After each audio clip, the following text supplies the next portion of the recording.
Ready to start? Thank you to all of you for being here and showing interest to our work. Today, the main subject, the main focus of our conference is to try to give you a glimpse of how working as a team around our PhDs helps our patient to be empowered to get out of isolation in difficult, challenging situations like burnout, depression, or discovering neurodivergence in some of the family members. So we're going to all speak like a very short, give a short presentation, all the members of the well-being team of La Maison Médicale International Clinic. So I'm Denise Vohwinkel, I'm child adolescent psychiatrist. So I'm going to start with families facing ADHD and ASD in children. So to start with, I'm starting with a very provocative formula, 1 + 1 = 3. So if you're good at math, it's not what you're used to see, yeah? But that means it's a formula used in team building and coaching. That means that the product of what a team can build and can give is superior to the addition of what each team member can give in isolation. So the power of teamwork is really important to find back to a healthy balance, especially if somebody is facing a very challenging psychological situation. So my example today is teamwork in families with complex challenges. So at the Kensington International Clinic, we value teamwork to empower parents to be stronger facing complex challenges with their children. I will introduce the subject, as I said, with the example of ADHD and ASD. So this picture is, I chose it because first discovering that your child has a complex situation, complex challenges makes you feel very lonely in a vast field of unknown. Most of the parents, they discover there's something wrong with my child, or something different, or something I didn't expect, like those children, you tell them 10 times to do something and they wouldn't listen to you, and then you have this feeling of guilt, why don't they listen, what do I do wrong? Or children who do massive tantrums in the middle of the street, or and nothing, there hasn't been really a big situation or a big trigger for it, and you don't understand, why is my child acting like this? The children of my friends or the other family members are not acting like this. And so suddenly you feel very isolated.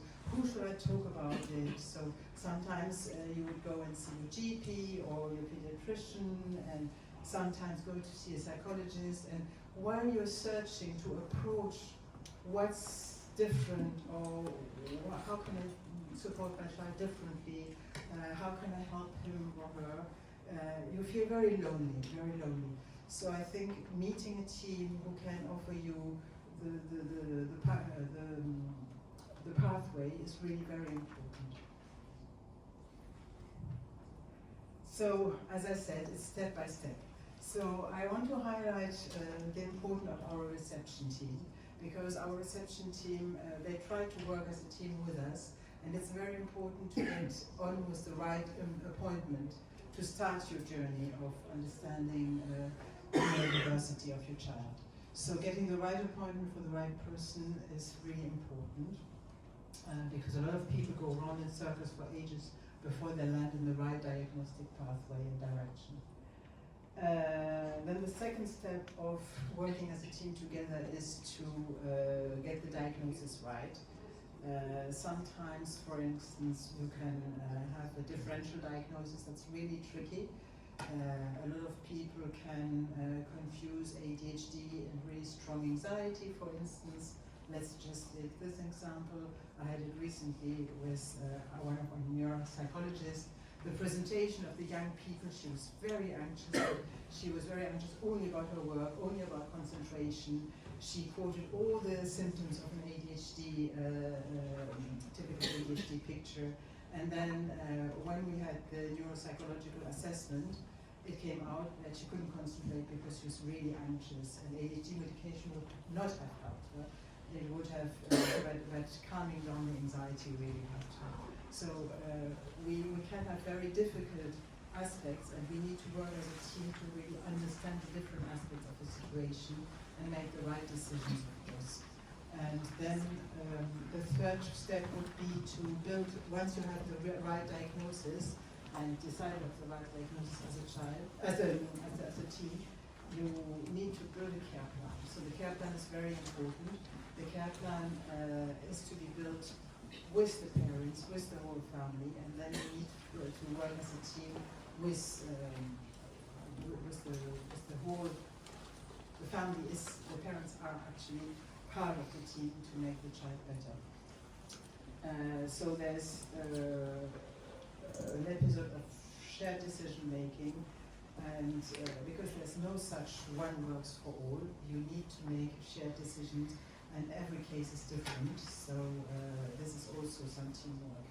And then, for example, in a lot of cases, we would have an individual therapist for the child. We would have parental guidance with one of our neuropsychologists. We could have the GP who intervened to help on a physical point of view, or for food supplements or things like this. We could have the dietitian who helps if there's, for instance, refusal of foods or things like this. And then we would also have some family therapists intervening. So it's sometimes a whole team that needs to really address every aspect of the situation.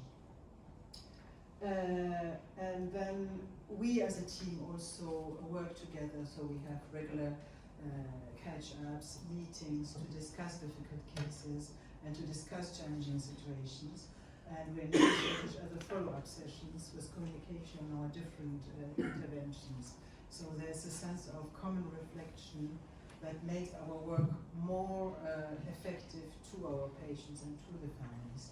So very often before I review a patient for the modification of medication or something like this, I would have a feedback from the individual therapist, a feedback from the neuropsychologist on the psychoeducation.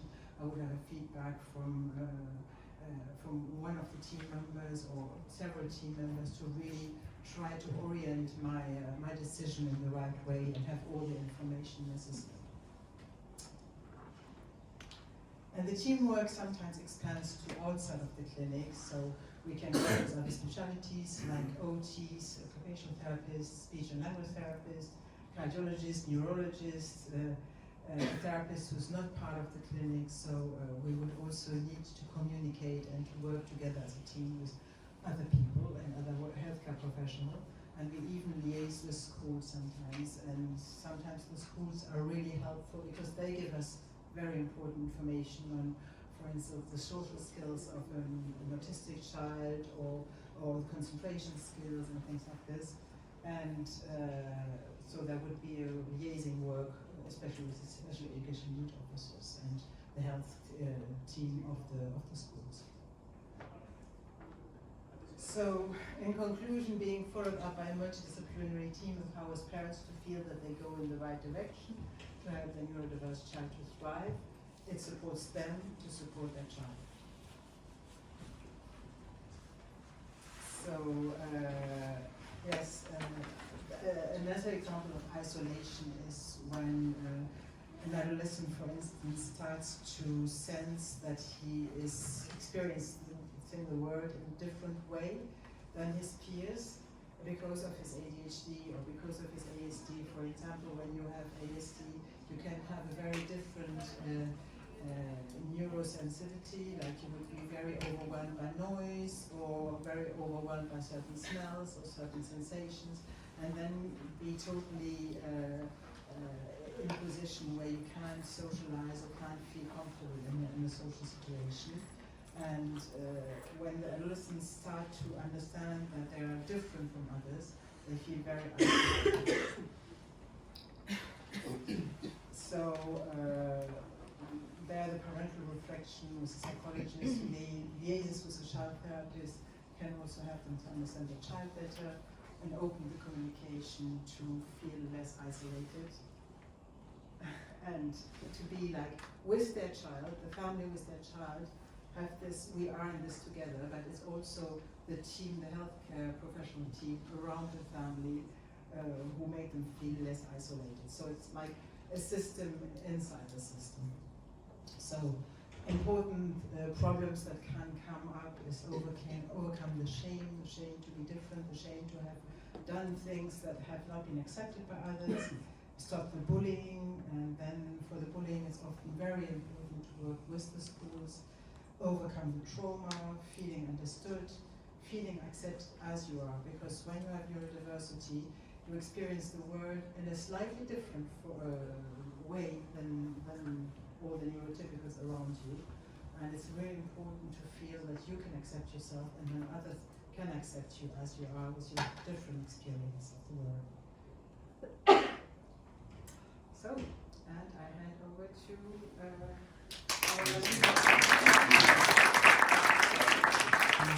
Pardis Momeni, the GP at medical at La Maison Médicale, and I'm a school doctor at Lycée Français. For these two positions, I'm very familiar with the mental health in children, adolescents, and in private practice with some adults.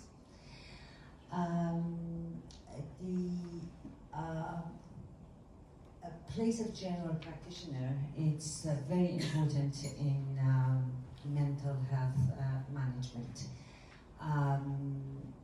With all my respect, I don't know if there is any GP from NHS here, I just, yes, I have lots of respect for you, but these colleagues, they don't have enough time.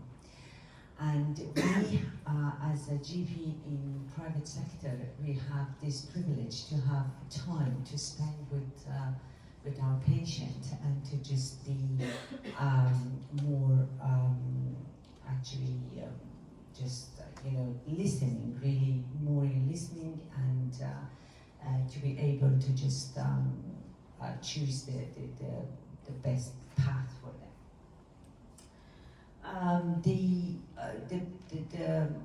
General practitioner, it's a pillar, it's just a pivotal, just a person who can identify, who can manage, and who can really, yes, it's a more management of the situation for everything, for all the physical and mental health, and especially, when you have time.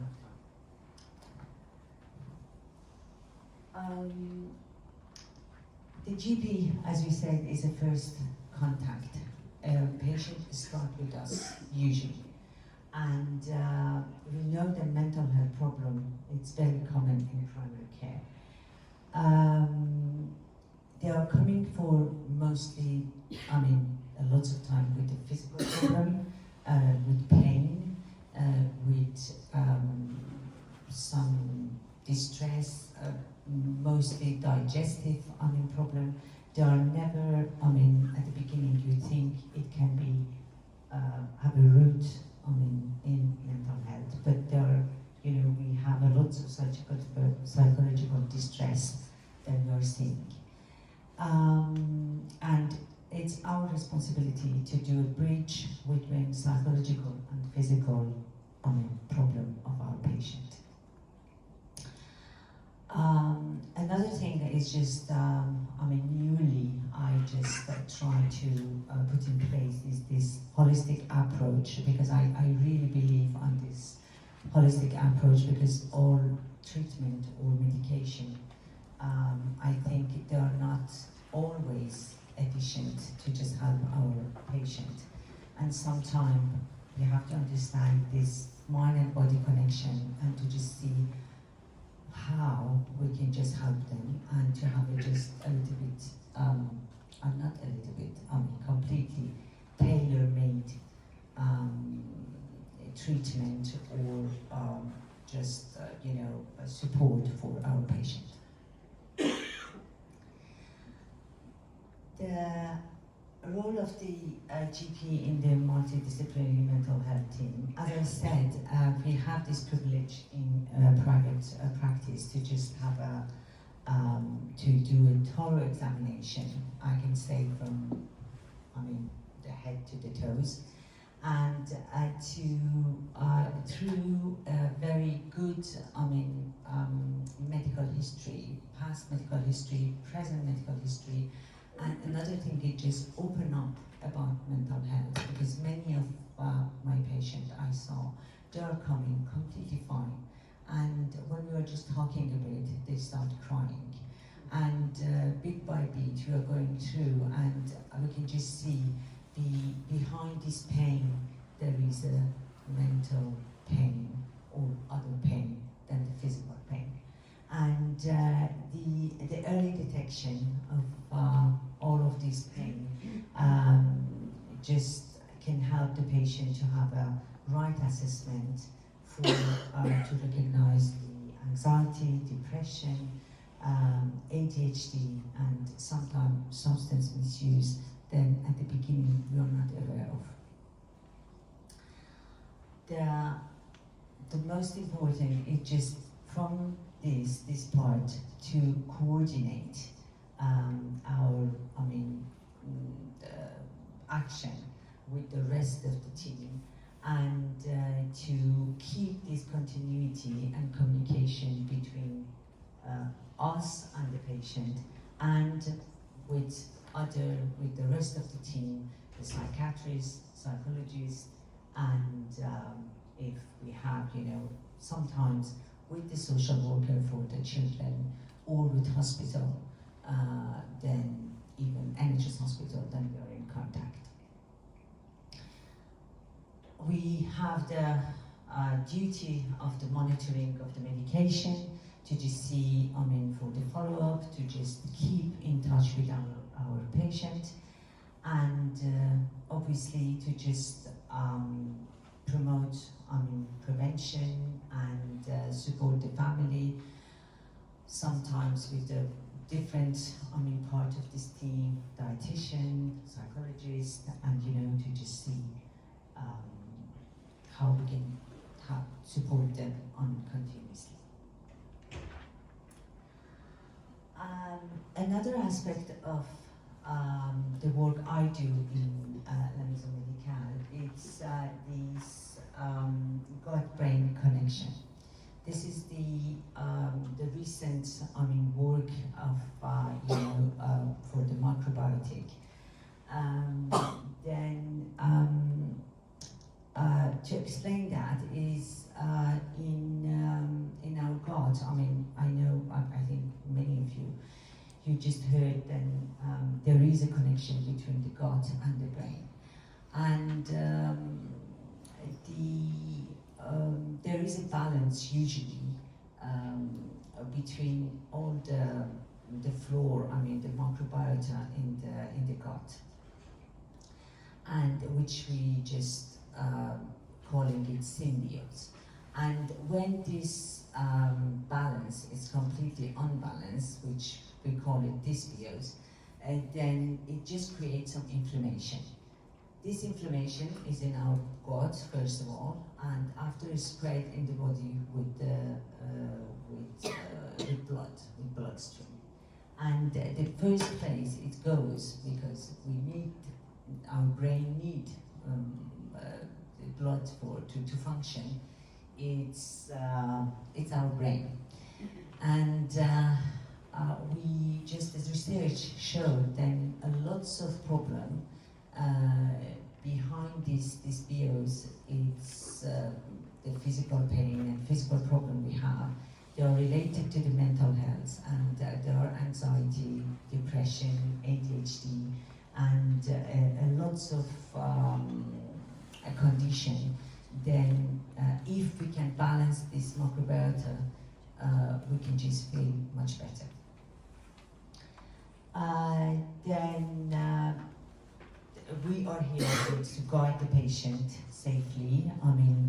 With this, first of all, to just do the test. This test, we have some, but they are going to, there are a lot of research and they are changing, very quickly. And to just integrate this knowledge to support our patient.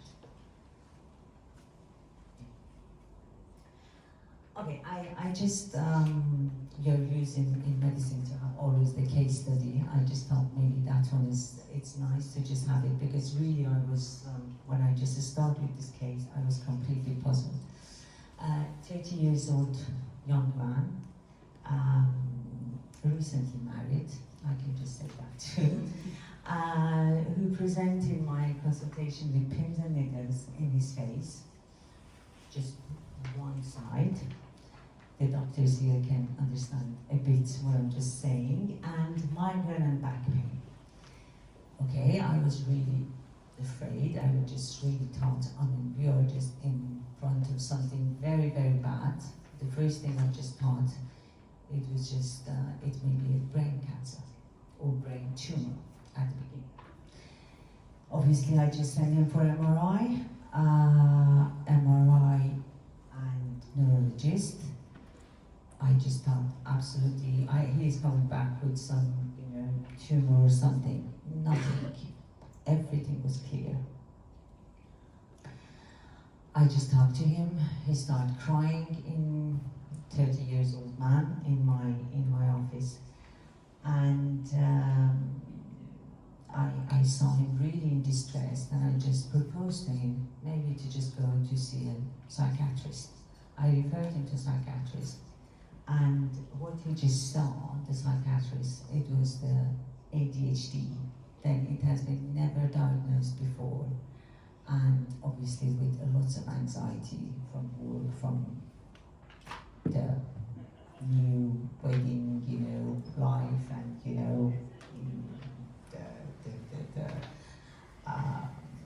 the wife who was pregnant, anyway.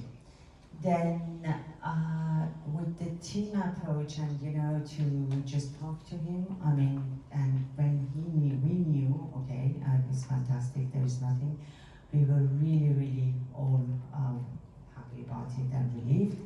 And he had he didn't want to have any medication, but with the medication from the macrobiotic supplements and everything, he feels very good, and now he just should have a normal life, and then he knows, then he has a lot of anxiety and stress, and he can manage it.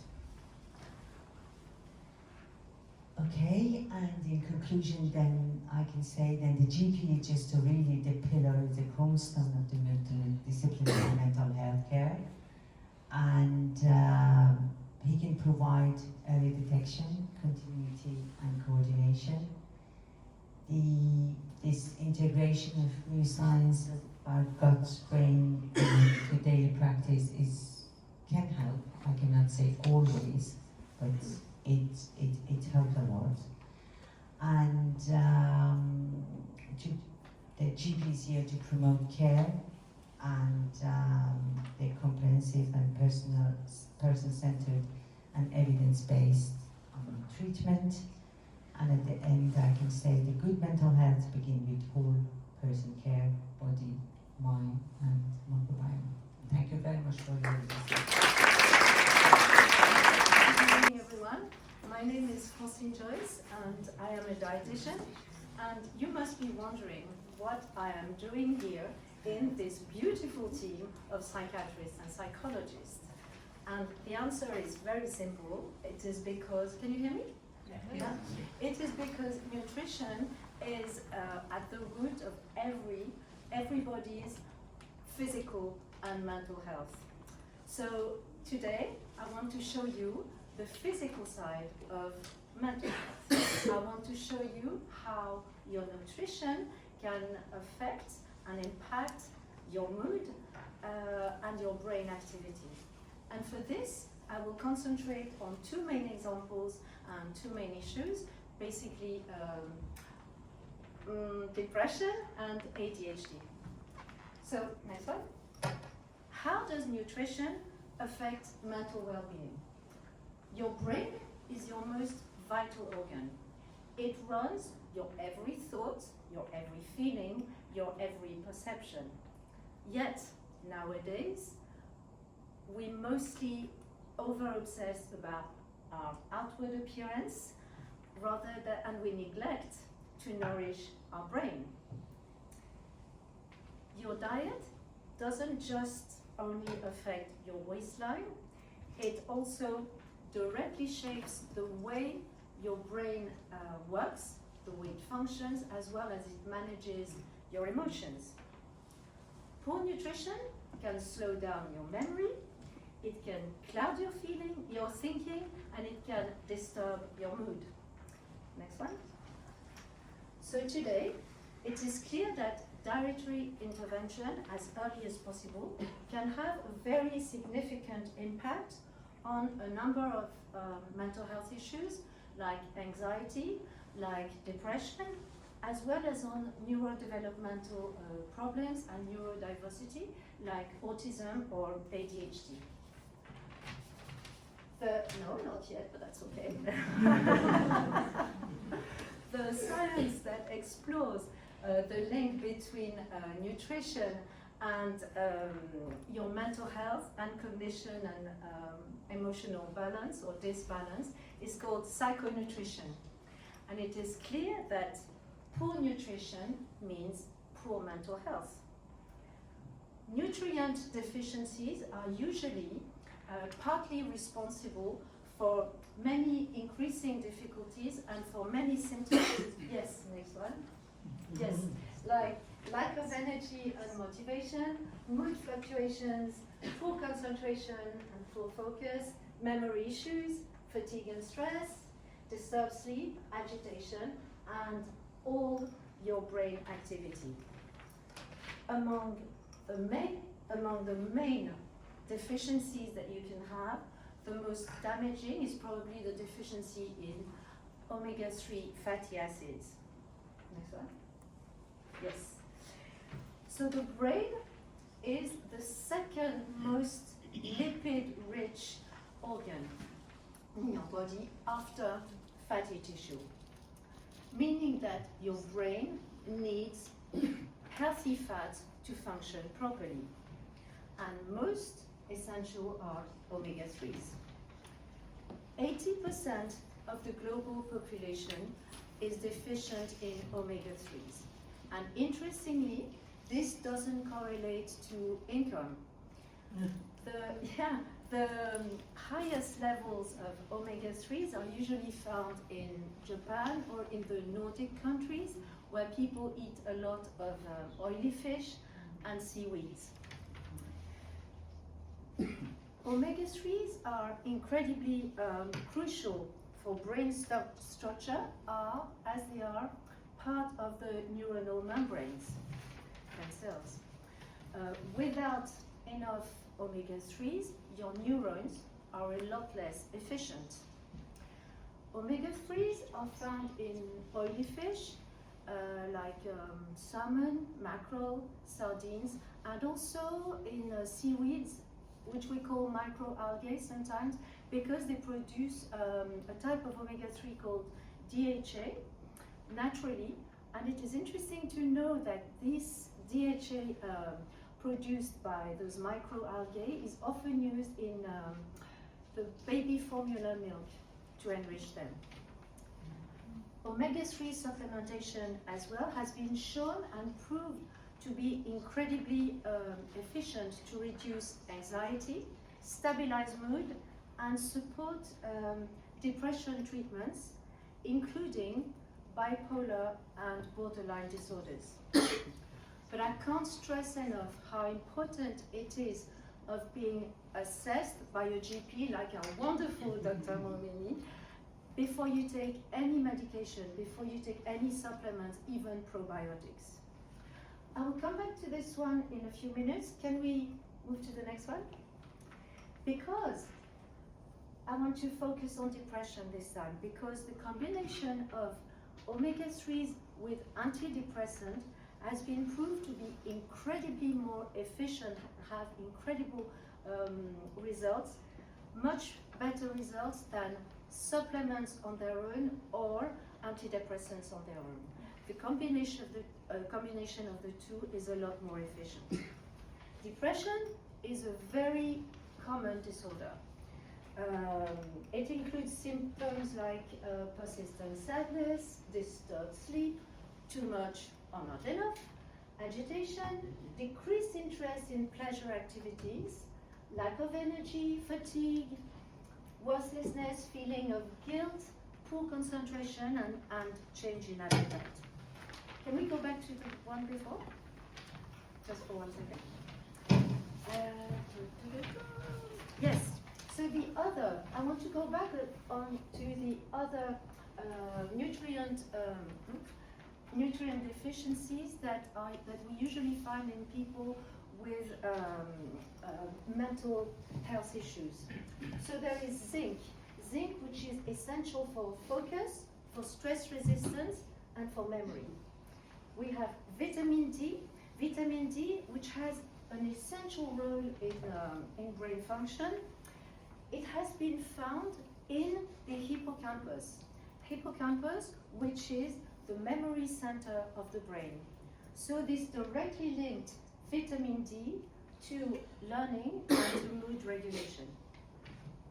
There is also the combination of vitamin B9, B6, and B12, especially for vegan and vegetarians. It has proved particularly efficient as well in boosting the synthesis of neurotransmitters. I will go back to the neurotransmitters, but principally serotonin, dopamine, and melatonin. Last, but extremely promising at the moment, but still some studies that need to be developed there, is theanine. Theanine is an amino acid which is absolutely extraordinary because it promotes at the same time calm and focus without drowsiness or overstimulation, which is extraordinary because usually medications provide one or the other. Theanine provides both. So now, how can nutrition boost the efficiencies of neurotransmitters? Can we go forward next 2 words? Yes, that's the one.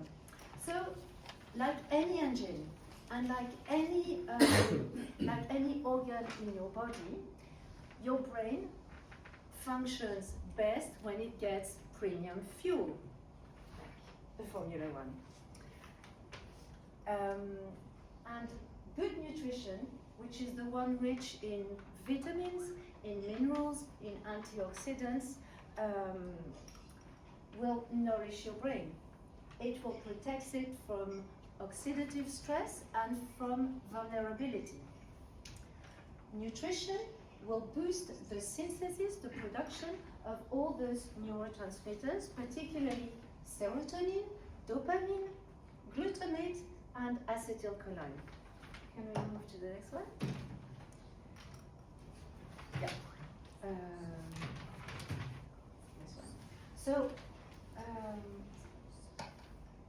for ADHD, just as in any neurodevelopmental conditions, 2 main factors are involved: genetic and environment. Now, there is no greater, more powerful influence than on the brain than what you eat. Our neurotransmitters, which are brain chemicals, are made from amino acids, which are found in dietary proteins. There is tryptophan. Yeah, that was the other one, but never mind. Tryptophan is an amino acid which you found in eggs, in turkey, in legumes, dark chocolate, pumpkin seeds, and bananas. And this is essential to the production of serotonin, which is often nicknamed the happy molecule. And it does much more than regulate your mood. It also influences sleep, anxiety, and impulsivity, which are key aspects of ADHD. Remarkably, 90% of serotonin is produced in the gut.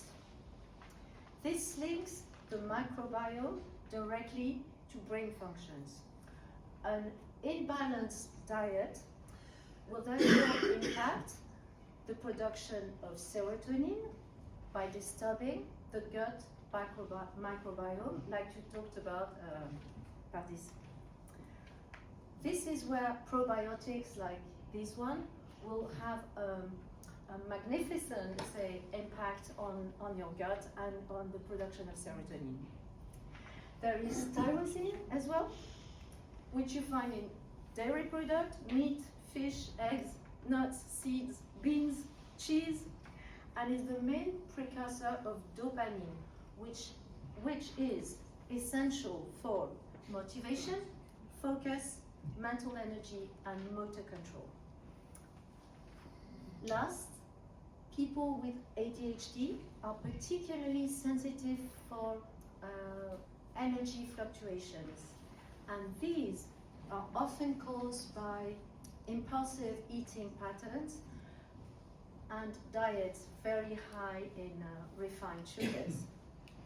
The spikes and crashes in blood glucose can affect mental energy, mood stability, and focus. Without a steady supply of glucose from carbohydrates, the brain switches to survival mode, and this leads to irritability, to fatigue, and decreased attention. Unfortunately, these symptoms are very often mistaken for behavioral problems instead of simple physical disbalance. So nutrition can help tremendously, but it is not a magic fix. Nutrition doesn't cure ADHD and it doesn't cure depression, but it can help, and it can help a lot. No matter how natural or how anti-inflammatory a diet is, it cannot cure ADHD or depression, but it can support mental health, it can boost medical treatments, and it can often help you with daily challenges. Next one. So again, oh, I forgot this one. Okay, next one. Again, nutrition is simply a powerful tool for well-being. Thank you very much.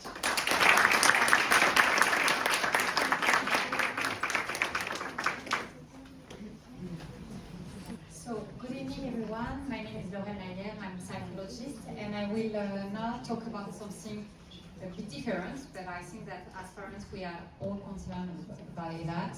So I will talk about parental burnout. We are for sure all vulnerable as parents, and probably this word burnout ring a bell. I think usually it's more known when we are talking about professional burnout. And there is some similarities between professional burnout and parental burnout. So the first, and maybe we can have the next slide. So the first sign that is very similar to professional burnout is a really strong feeling of exhaustion. Parents are really, really tired. It's extreme fatigue, and they don't have any energy to take care of their children. Sometimes just the idea of getting up in the morning and to take care is something that is really overwhelming, and this simple idea, it's too much for them to deal with. So the exhaustion is really the first sign. And another one is coming with that is what we call emotional distancing from the child. Because when we are facing parental burnout, we don't have anymore the ability to connect emotionally with our child. So usually parents, what they will do, they will do the bare minimum. They have the ability just to wake up in the morning, to prepare the breakfast, to bring sometimes the child to the school, but they are really on what we call automatic mode, and they don't have this ability as parents to connect and to talk about the child needs.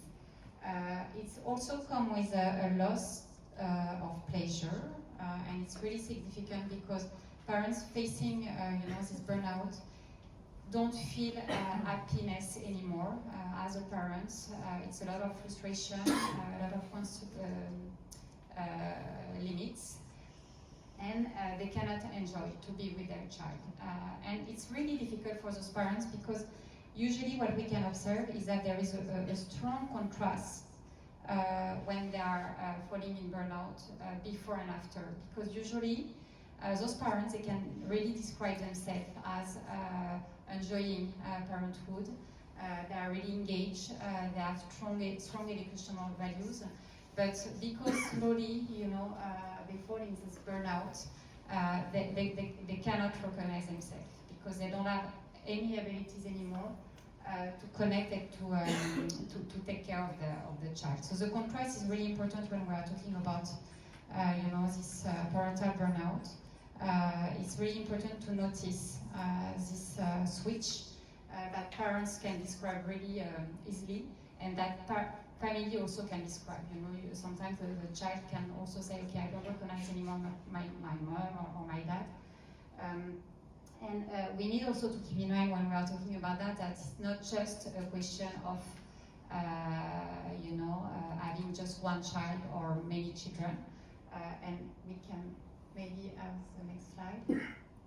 Okay, so I will talk about that later. But as we can imagine, consequences for the parents are increase of irritability, loss of patience. We also can observe an increase of all physical symptoms. For example, parents having migraine or back pain, we will see those symptoms increase. And for sure, it can lead to depression, to really strong anxiety. And it can also come with, addiction, like using, it could be the phone, but it could be alcohol. And those addictions are more avoidance strategy because the daily situation are not acceptable anymore by the parents.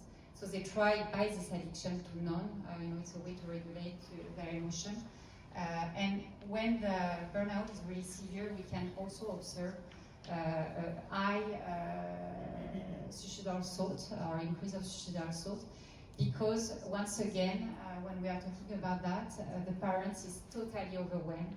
He doesn't have any resources and he just wants to escape, And what is really important to keep in mind that when we are talking about job burnout, we can quit, we can ask for leave, we can, we have plenty of options.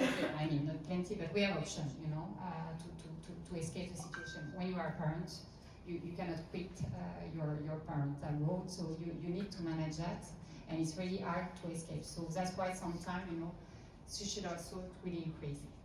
And for sure, when we are talking about the kids, it's quite difficult for them also, because parents will be really neglectful. It's not because they want to be, it's because they don't have anymore the ability to take care of their child. So as I said before, they will, they know that they need to support for homework, but they don't have energy at all, so they will not do anything. Or they need to bring them to the doctor, but they don't have the energy, so they know that they need, but they can't do. And slowly, it's really hard also for the kids, because we will see that all the violence will increase, and it could be physical, but verbal or psychological violence that will increase. Usually, it's at this stage that parents, they ask for help, because they are really afraid of their violence.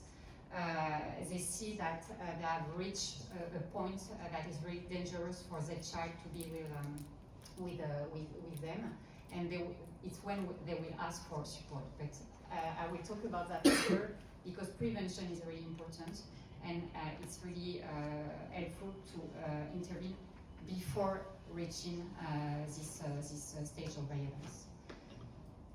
When we are talking about the burnout, and maybe we can just see the next slide, to explain parental burnout, the best way is to think about a shape. A shape. Scale, sorry. Sorry, sometimes confusing. Let me speak English. So the scale, it's a scale. So, and when we are talking about the burnout, it's because there is, it's really unbalanced. There is too much stressor compared to the resources. But it's not just a question of imbalance scale, it's a question of how long. And we fall, in burnout when we are, when the scale, it's unbalanced for too long. And when we are talking about stressor resources are the same, it's the same dimension. We will have socio-demographic, so for example, how many kids you have, what is your square meter apartment, how much big is it, your salary, so it's really demographic. It could be situational also, because if you have family issue, if you lost your job, for sure it will increase stress, and it's really situational. And we can see in this dimension that sometimes it depends also on the child, because they all have different personality. If they have disabilities, or if they have, for example, ADHD, they will be more demanding. So it's something that is more, part of the child. Stressor and resources are also personal, because depending on our personality, we will not face, and go through the situation in the same way. So we can see that when there is parents with high expectation, with a strong rigidity, with a strong, sense of perfectionism, it will be more difficult, they will be more at risk. So we need to keep that in mind. It will also depend on the parent-child relationship, and sometimes not sometimes, but what we can observe is that we are more at risk when, the frame educational work is not consistent. And we will work on that on therapy. It's ours to build and to support parents to develop, something more predictable, to have strong consistency with the child. The last point is co-parenting. What we can see sometimes in the couple, there is difficulties for the parents to be adjusted. They will not share the same value, they will not be agree at the same time, and so there is a high increase of conflict, in the couple when one of the parents is falling into a parental burnout.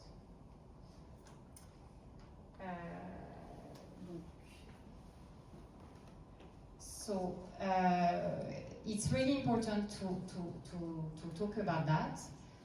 First to prevent, but also to understand how we can intervene. What we know is that when we are talking about the factor, there is light factor, and the light factor are more socio-demographic factor, and what we will really work on in therapy, and that can really help to slowly get rid of the burnout. It's more the personal dimension, and what is parenting or co-parenting factor. So what we will do in therapy, if we see the next slide, as a psychologist, we will work on a tailored program, because each parents are different. There is not one only story. So we will work on, develop the good enough parent. Because as mentioned, what is really difficult for those parents is that there is a lot of expectation for themselves, but also for the child.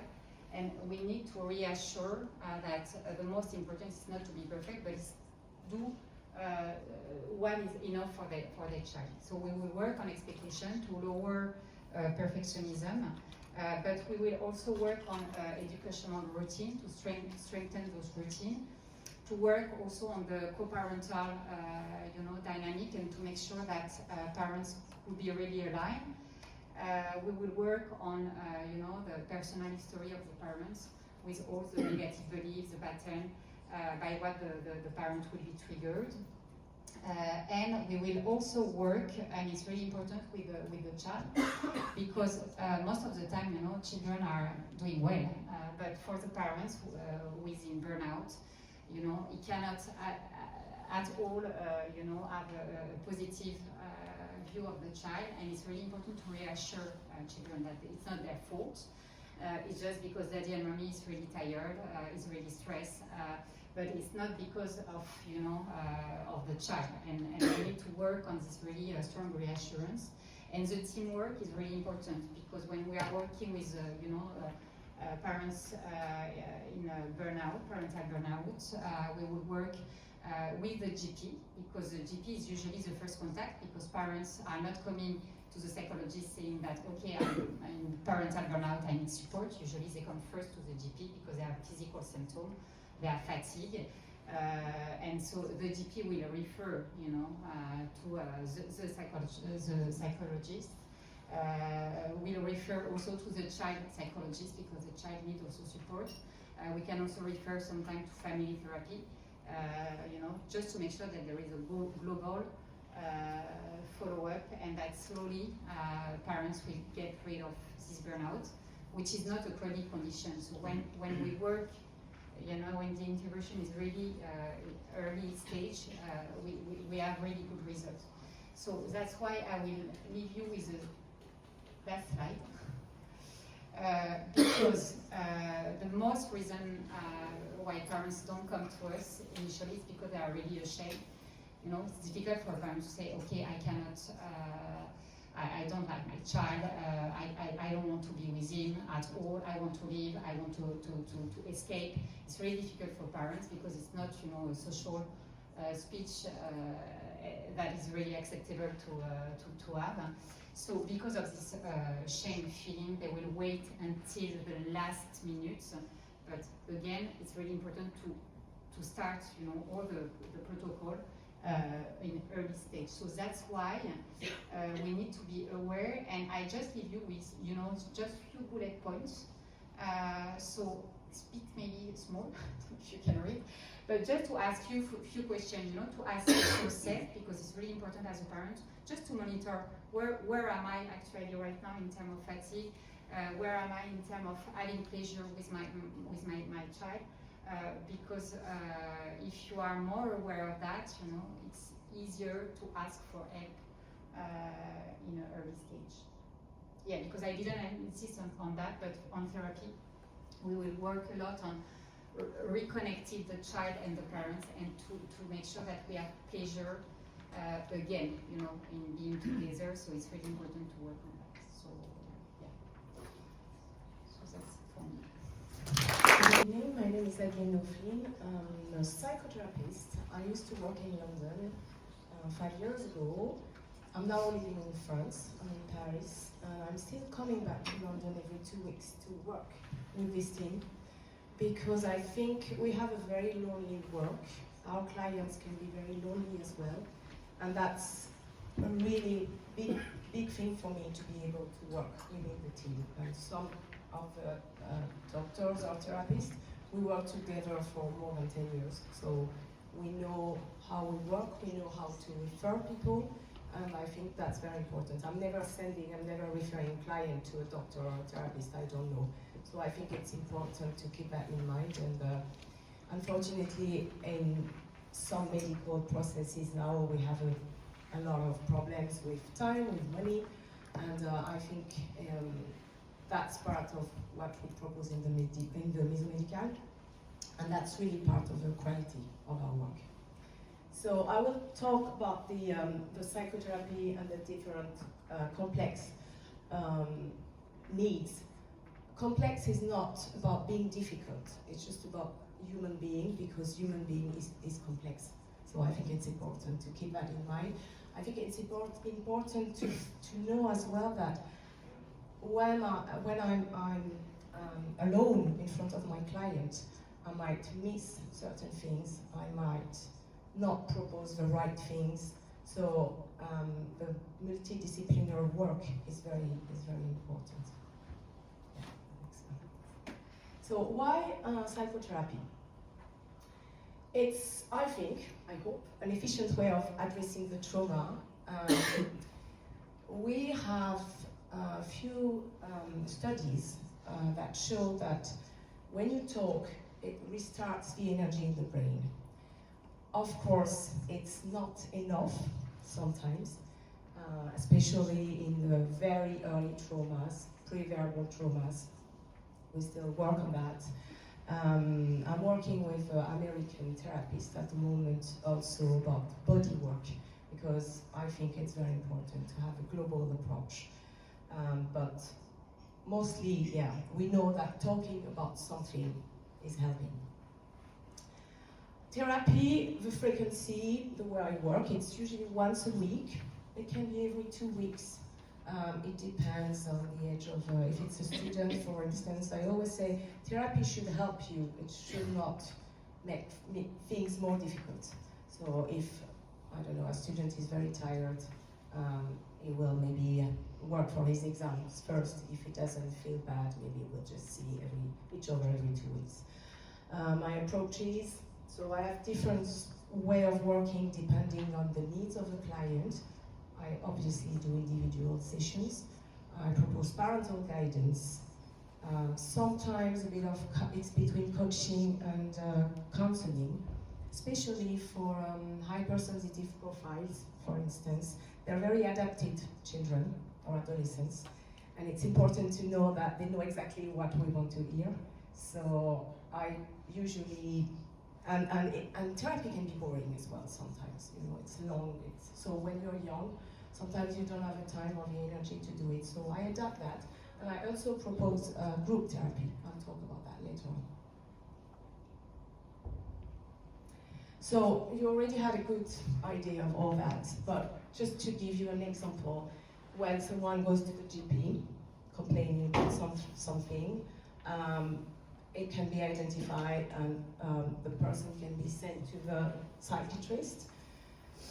The psychiatrist can maybe think of, maybe we should test ADHD, and you would see the neuropsychologist. The neuropsychologist might think that, you know, therapy would be helpful, and then I would see maybe the client every week, every 2 weeks. I would obviously liaise with the parents, more and more often with the school, because, you know, as a child, it can be special needs, but it can be underestimated by the school as well. So sometimes it's very important that we take our phone and we talk to the teacher, or we ask the parents to liaise with the teacher and see how we can work together. So it's not only the clinic team, it's also the outside team. And then we can refer as well to other therapists, speech therapists, etc. Sometimes someone, because you know, according to the profile, some people are really scared to go to the doctor. Some people are really scared to go to the psychotherapist. Some people would have the name of a therapist, but they will wait maybe the first crisis, the second one, the third, and they would only call you after a year or something like that. So it's important that we really know where we are and who we can refer to, which person, but also that we can explain to the client why he should see someone else and not us, or vice versa. Yeah, thank you. Out of a session, so a session of therapy is a lot of work for the client, but it's also work for us as therapists out of the session. We communicate together.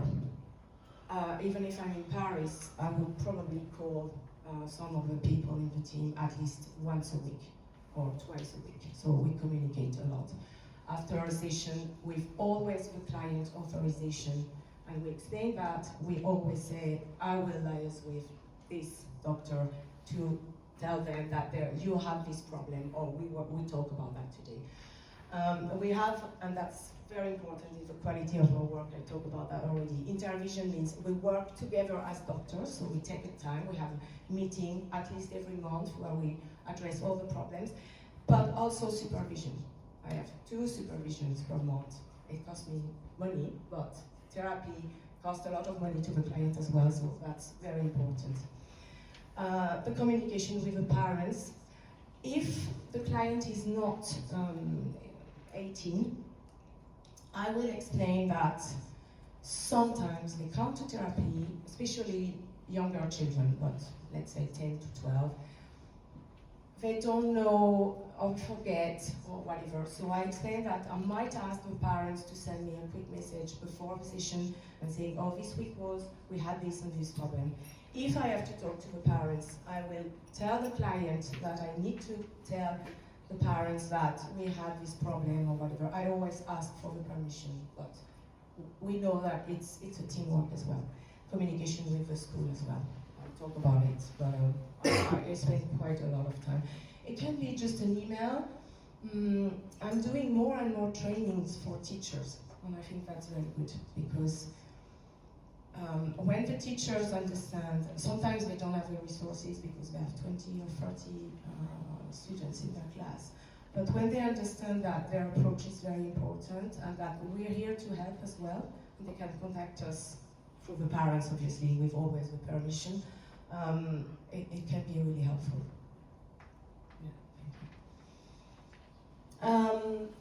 Out of the session are always, very often usually, when parents need it, I give intervention techniques as well.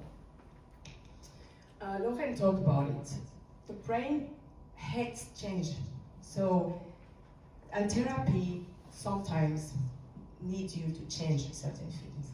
So once we have decided what we want to change, we change what makes the client suffer only. I never decide what a client should change, but once we have decided what should be changed, we have to decide how and explain to the brain and organize, like the planning, what we're going to do in a very consistent manner, because change creates anxiety.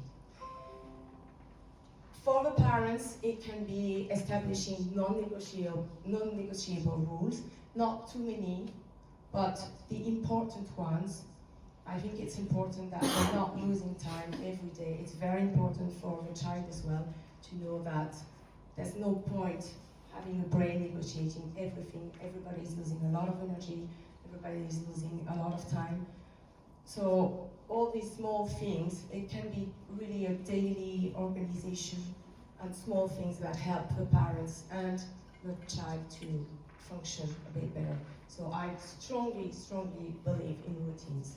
That's very important. That's reducing stress, anxiety, and it's like, you know, I always ask the client when they come, I said to the children, I said, okay, you're playing football. Are you only going to this football match on Sunday, or do you train every, I don't know, twice a week? And they say, of course, I'm going to the training. I said, so that's exactly the same thing for your brain. You have to train. Changing is very hard. Changing an habit takes 8 to 10 days, if it's not too hard, but then we have to practice. So that's what we do, and that's why usually a session of therapy is not, you know, if I see you once every 2 months, there's no point. So we really have to practice. Yeah.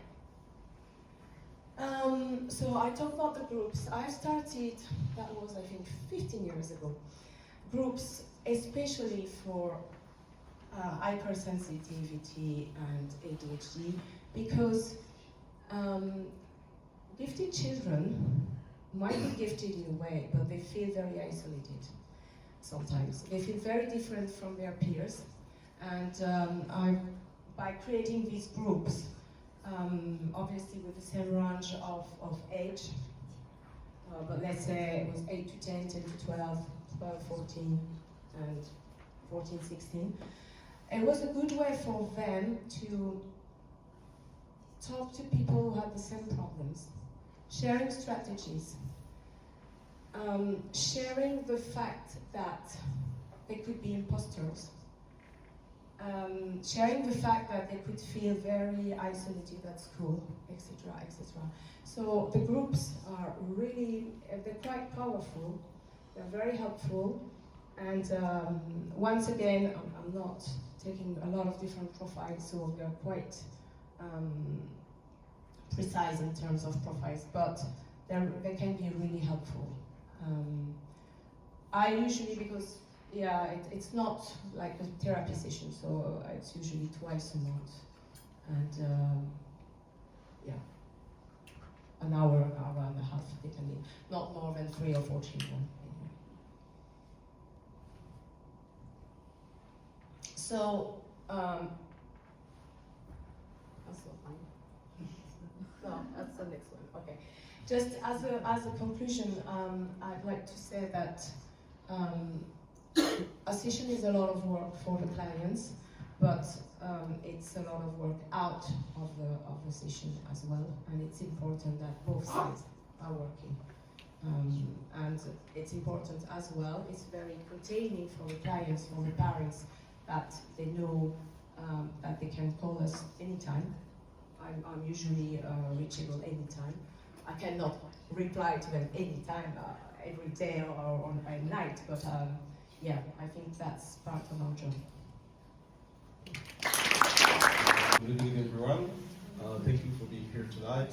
My name is Aboubakar Wane. I'm a neuropsychologist working at the KIC. Today I want to talk about the importance of a multidisciplinary approach in the context of the neuropsychological assessment, because I feel like, especially regarding ADHD, lots of things are said, whether it's social media or things like that, and sometimes we don't necessarily comprehend how complex it can be. And yeah, I want to give you some insight about what is ADHD, how it manifests itself, and how it can be really like close to different mental health conditions.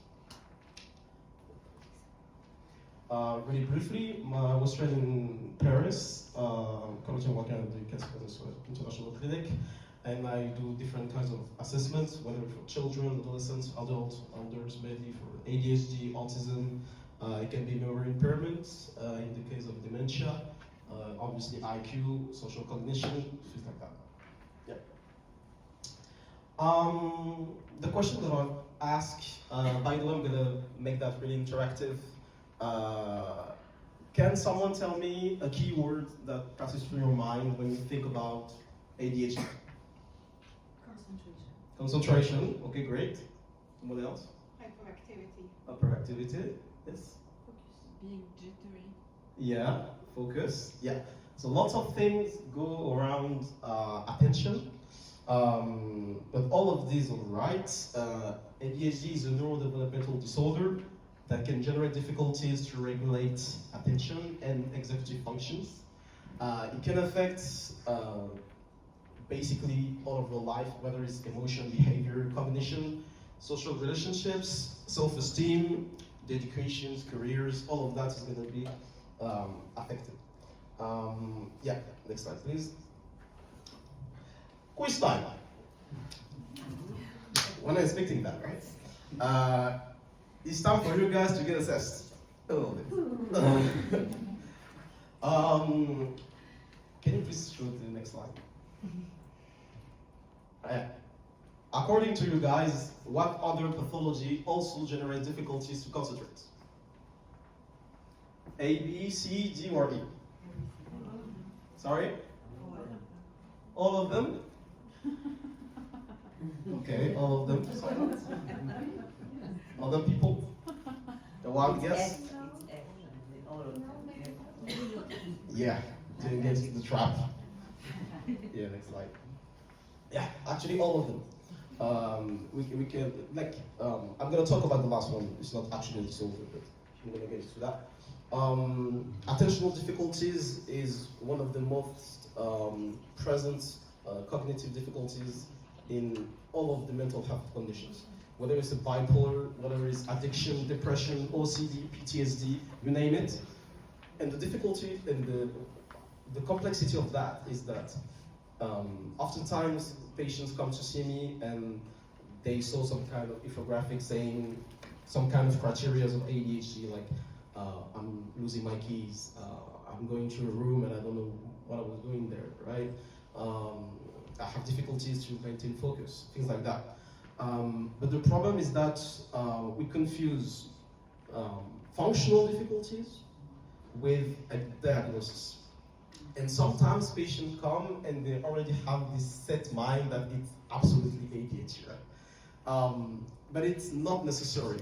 Like Dr. Vohwinkel was saying earlier, one of the most things that can mimic ADHD symptoms is anxiety. It actually makes anxiety and depression. And sometimes difficulties to concentrate can be even like worse in anxiety than in ADHD, for example. Because ADHD is not necessarily in itself a pathology that makes it difficult to concentrate. The difficulty is to regulate the concentration. If you have an ADHD or you have children that have ADHD, you'll notice that depending on the task, they can be in hyper-focus mode for several hours with no problem, right? If they're motivated enough. And if they're not, but it's just like 2 minutes and it's gone, right?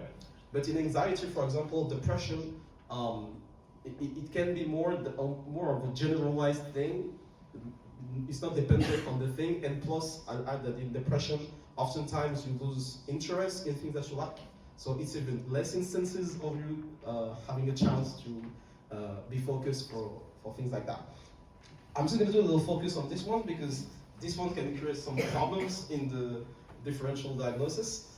So high potential, sometimes you have children that can really mimic symptoms of ADHD, and it's just that they're not stimulated enough, right? It's like I was asking you to go to, like, you're 8 years old and try to focus in that context, right? You're just not going to be able to do that. Probably you're going to fidget or do something else, or watching the fly passing by, right? Because it's just not stimulating. So that's the state in which they're in.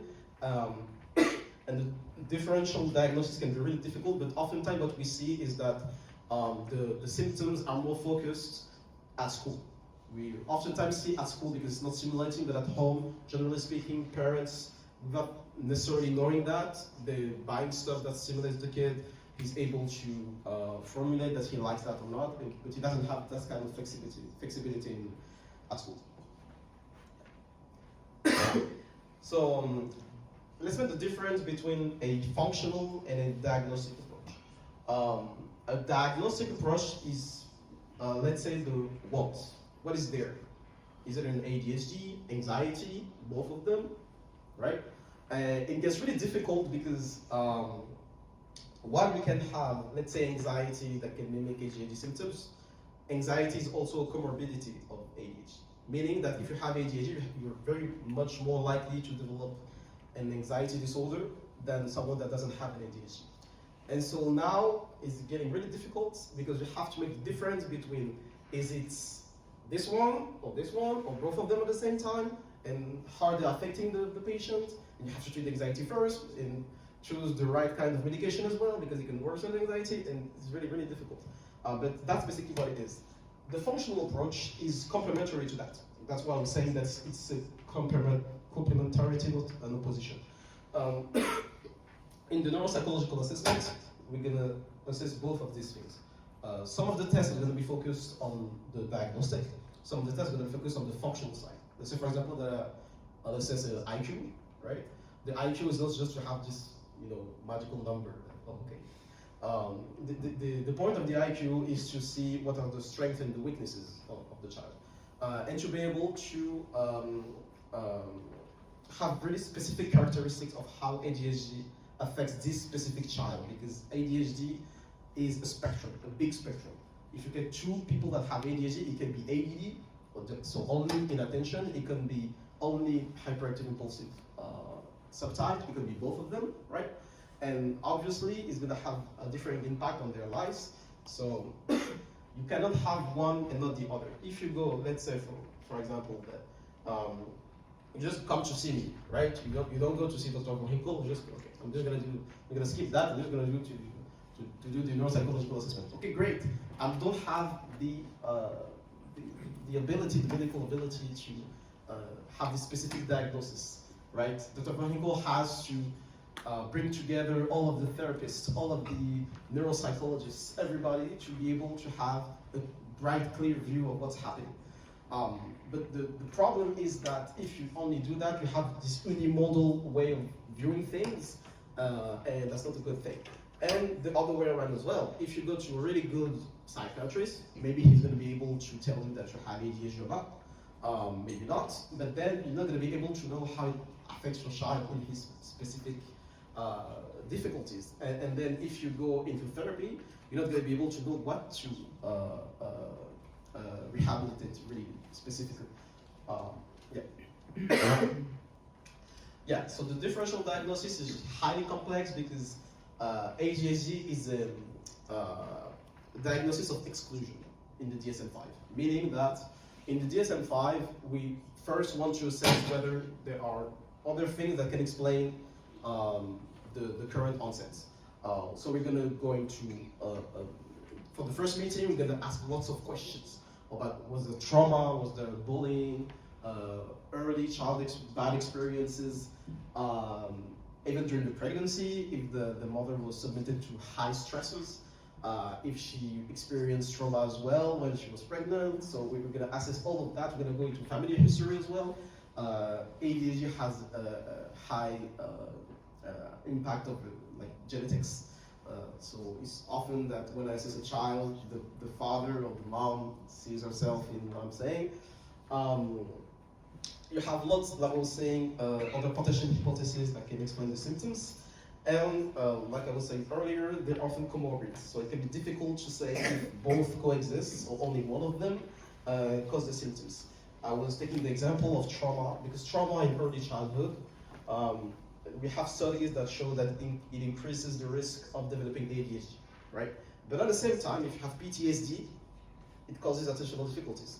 So how do you make the difference between the two, right? And sometimes we can't, right? Sometimes it's a really complex situation, even for us. So if I try on just myself or anybody else to just try to make this complex situation, which is complex in itself. Sometimes we as therapists have difficulties to accept that reality is complex in itself. You have this kind of, you know, this pushing voice that we have to find a specific thing that this child has. Sometimes it's really not able to do that on our own, that's for sure. And even with 10 people, sometimes it's really difficult, but we increase the chances of getting it right. And if you get it right, you treat it right. According to me, a good and precise ADHD diagnosis is composed of different things. A thorough medical and personal history of the patient. You don't want to miss any crucial information. You have to have several meetings with the patient because sometimes you're going to ask him if he had really early bad experiences. He's going to say no, but the second time or third time or fourth time, he's going to open up a little bit because he trusts you more, things like that. Sometimes he's going to talk to the therapist that he saw and he's going to bring something that's going to change my conclusion as well. So it's really important.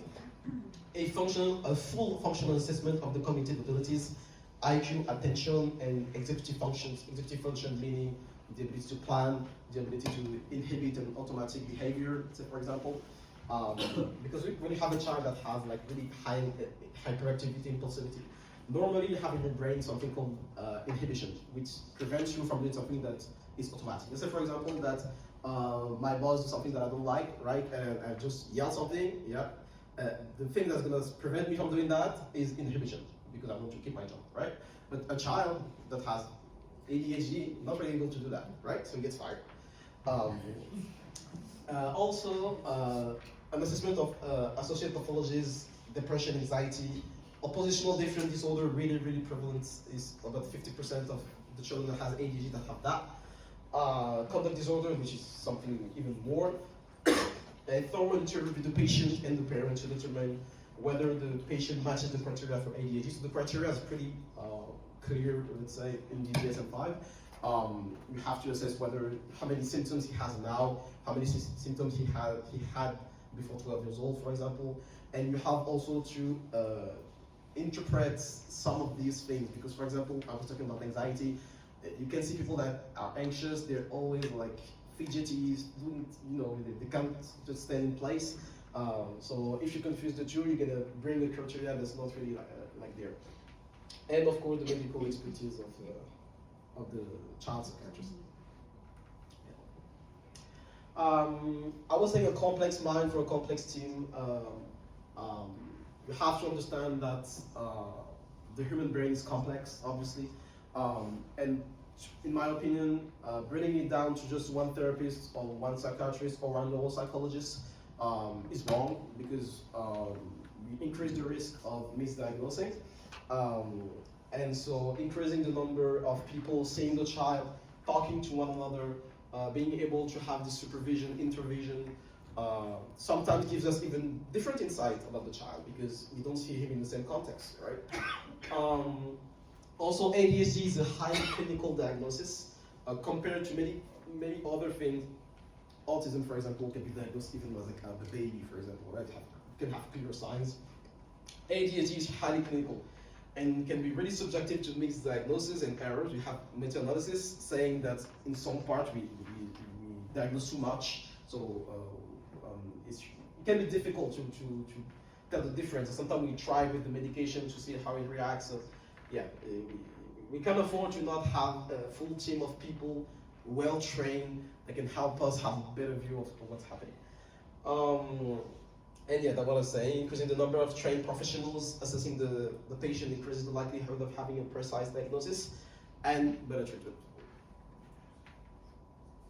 Yeah, that's it for me. Thank you very much.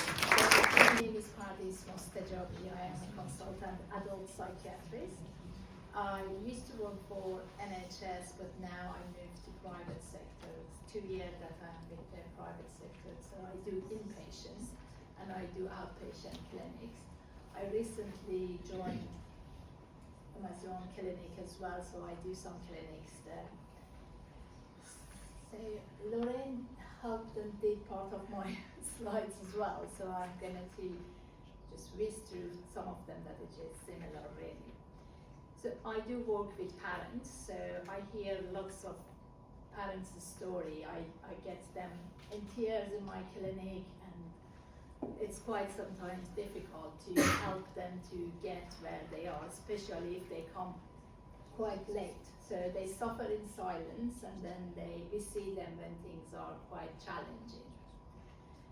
So, thank you. Next one, please. Right. I don't want to say quiz, but I think it's good to see what is the definition, or what is the definition of burnout. So, as Laurène explained, in a simple term, it's a state of emotional, physical, and mental exhaustion that's caused by chronic stress. The parents of neurodivergent children, they're more prone to get the burnout. And I think we need to think about the challenges that they are facing on every day. So they have a highest baseline of caregiving responsibilities, unpredictability of the child's emotional dysregulation, advocacy. So they have to advocate for their children with the school, with the therapy. So this has put so much pressure on them. Lack of social understanding and also stigma for some patients as well. Chronic sleep deprivation, and this, we call it like an invisible labor, so they need the constant sort of planning, monitoring, anticipating, and then changing, being flexible. So I always tell them, if you are feeling exhausted, it's not because you are doing it wrong, it's because you are doing a hard thing. And that's quite understandable. So it's quite important to recognize the symptoms early, because then we could avoid depression, anxiety, addiction, and all sorts of other mental health problems. So I think my role, or the GP's role, is more to teach people the sign of the burnout so they could identify it in an early stage and then they seek help. Right. Just sort of before thinking about this, I'm just going to quickly think about the physiology of the burnout, why it happens and where it's coming from. So in a very simple term, so if we have a chronic stress, then we get cortisol dysregulation. And if we have cortisol dysregulation, then what will happen? We have impaired executive function, we have irritability and emotional irritability and emotional reactivity. If we have sleep loss, it just amplifies all of this. And then also something else that these parents are more prone is being hypervigilant, because the kids have different needs, so the parents get quite hypervigilant. And what happens with that? They drain your attentional resources by the time goes. I think Laurène explained that basically the burnout thrives where the expectation are above the resources. So your expectation is here, your resources is here, so you get burned out. And then this is this feeling of guilt, being perfection, and the should thinking. This also adds to the problem. And also the child emotional dysregulation impact the parents as well. So you get the emotional dysregulation a bit as well. So this is the stage that it starts with feeling drained and overwhelmed by the caregiving demands. Then they feel detached, becoming emotionally distant from the child and responsibilities, and then reduced accomplishment, feeling ineffective, I'm not good enough, I'm not doing a good job, and they don't enjoy their role anymore.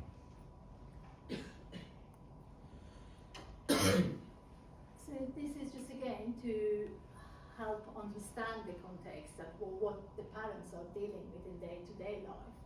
So they have this advocacy and the responsibilities. They have to juggle through a very challenging system that sometimes they have no idea what they are doing, how they need to sort all of this.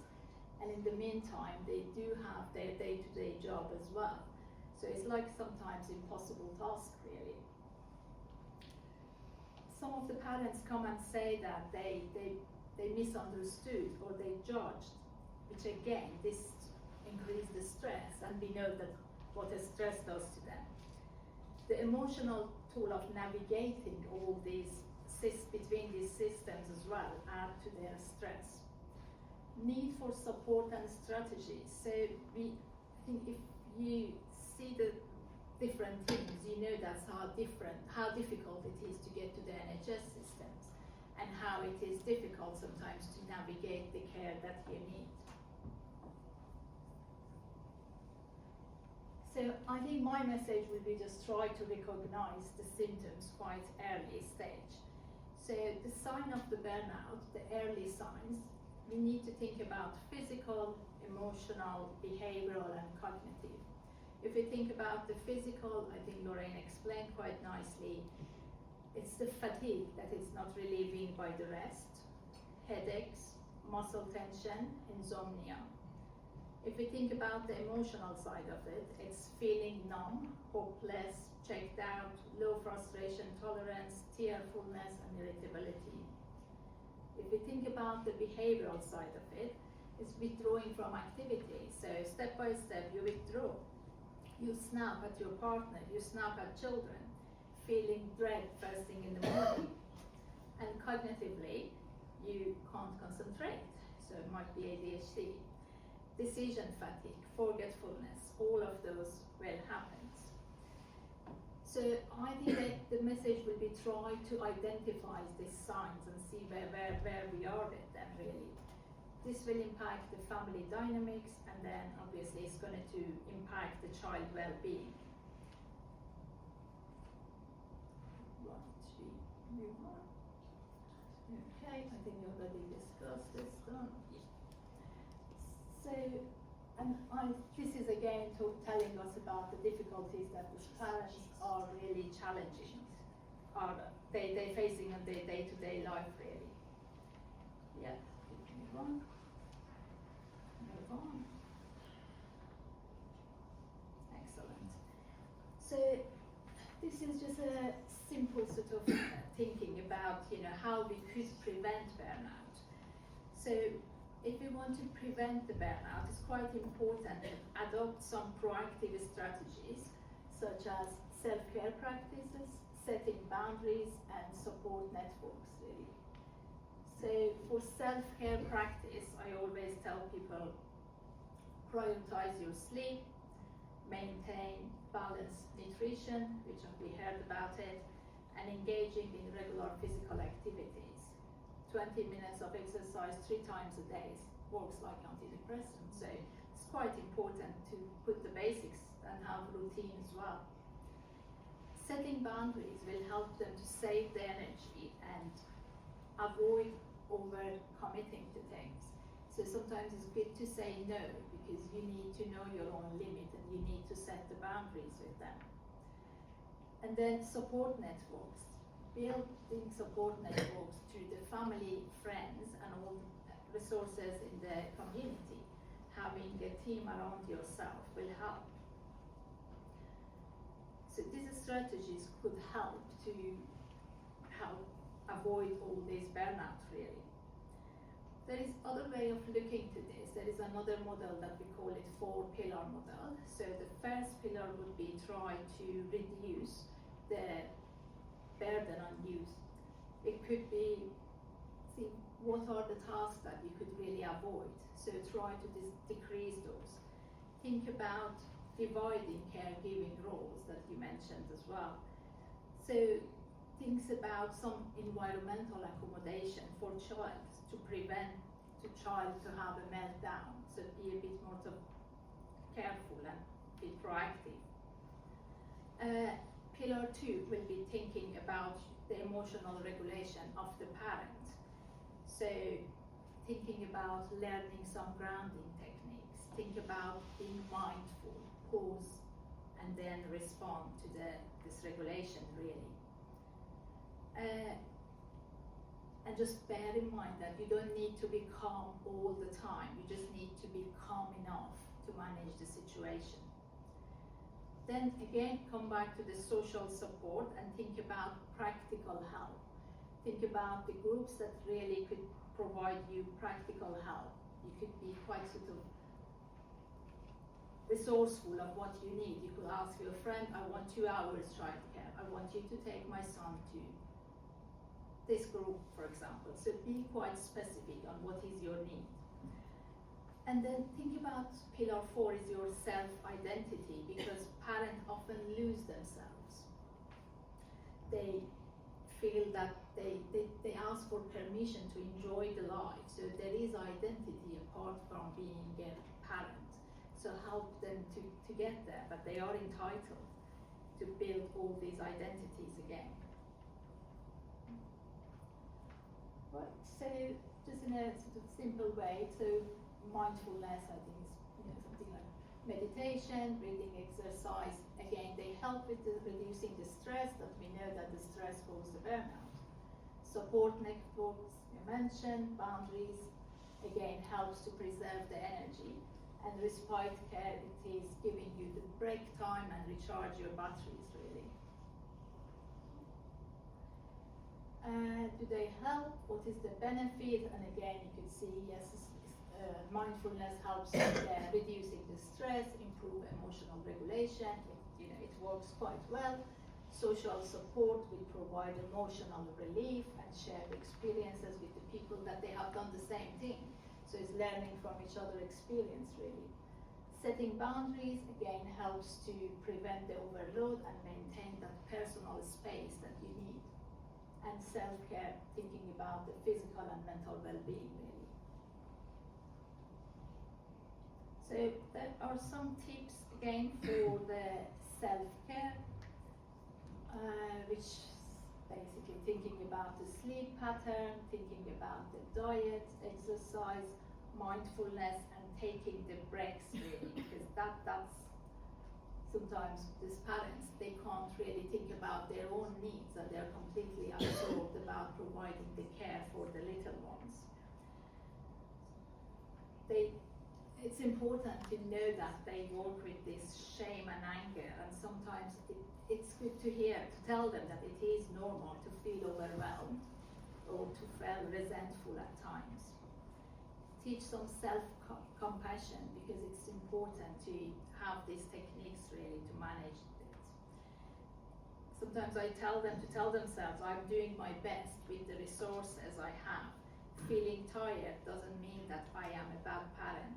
It means that this is hard. And then if the burnout happens, how we manage it. So I normally break it to sort of 3 phases.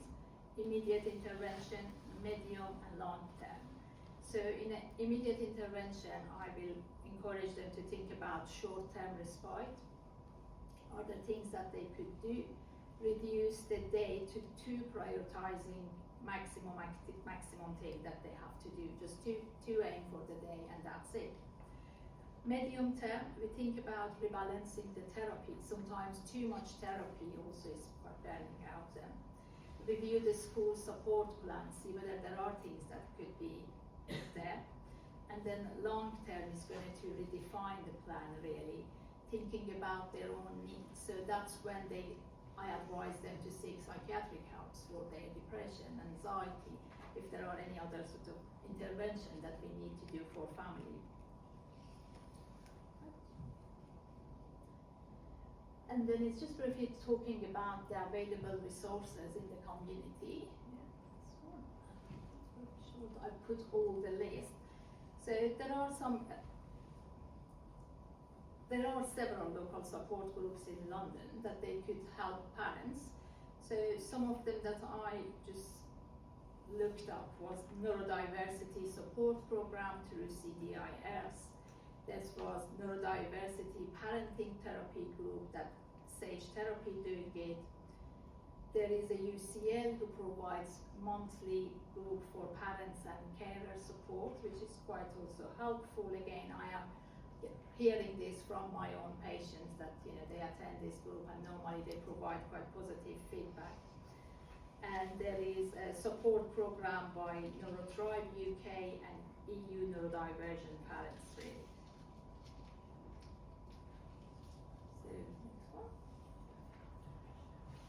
So I'm going to end here by saying that it's important to understand this is a shared journey and parents are not alone. They will have a team around themselves. Self-care, I'm going to emphasize on it, connecting with the resources and prioritizing well-being. It's important for parents to know that this is a shared journey. Burnout is a common experience, but the good news is that with the strategies and support, it can be managed effectively. Burnout is a systemic issue, it's not a personal failure. And sustainable caregiving requires sustainable caregivers. And then I tell my patient again that your child needs you, not a perfect version of you, just you rested enough to stay connected with them. Thank you very much. Thank you for listening to us.